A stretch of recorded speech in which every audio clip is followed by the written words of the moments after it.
boundaries are not to control other people's actions towards you. They're to control your own actions based on what others do to you. Right. And the important part about boundaries is maintenance, by the way. So it's not just one time. It's, let's say that you say to someone, if you yell at me, if you raise your voice, I'm going to end the conversation. We had this on the podcast with someone else. A father kept talking to his daughter about, when are you going to get married? When are you and your boyfriend going to get married?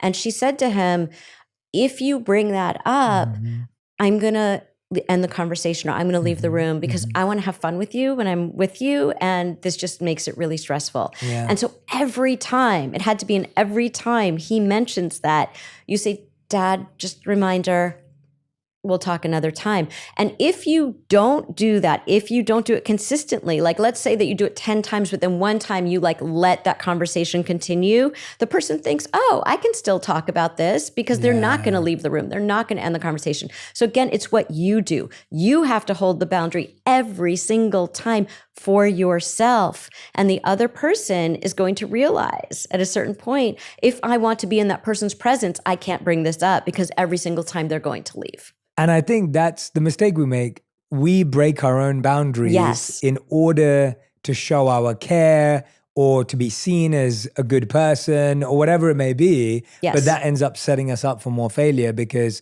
now that person thinks they can cross the boundary as well, because we're doing it anyway. Yes. Yeah. Yes. Boundaries are just such a fascinating thing, because I find them so useful in so many areas of my life. But I think you just hit the nail on the head, that it's our own letting our guard down about our own boundaries that actually allows people to think they can break them anyway.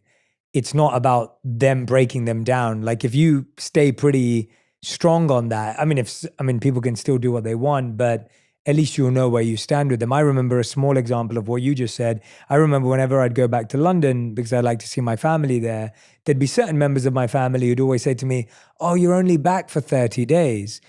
And then I'd see them the week after and they'd be like, oh, you only got 21 days left. And I'd just be like, guys, I'm back for 30 days. And I had to draw a boundary around and it sounds so small and silly, but it isn't, because I didn't like hearing that, because I was like, let's just be really grateful for this present moment. Let's have the best time. We're together right now. And I don't want to sit here and think about how many days I have left. Again, it can be so small, but it can be so important to you. But I have to honor that. Okay, if you bring up time again, then XYZ is going to happen, or whatever it may be. Yeah. And the other thing about boundaries is that people think that boundaries separate you. The point of the boundary is to bring you closer. I want to be in relationship with you, but we need to have these boundaries. I remember somebody wrote into the column, a parent wrote in and said, my daughter has all these boundaries about how many times I call her during the day. And she said, I'm setting a boundary. And he wrote in and said, I don't want to have a boundaried relationship. And I wrote back and I said, every relationship is a boundaried relationship. You can't just do whatever you want in a relationship. Yeah. All relationships have boundaries. It's kind of like the difference between being in an ocean with no boundaries or being in a fishbowl where the boundaries are too tight and people can't live. You want to be in an aquarium in relationship, right? So there's enough room for each person to kind of have their space, but it's not so constrained that everybody's walking on eggshells, and it's not so open like an ocean where you can just do whatever you want. Yeah, well said. I like that analogy.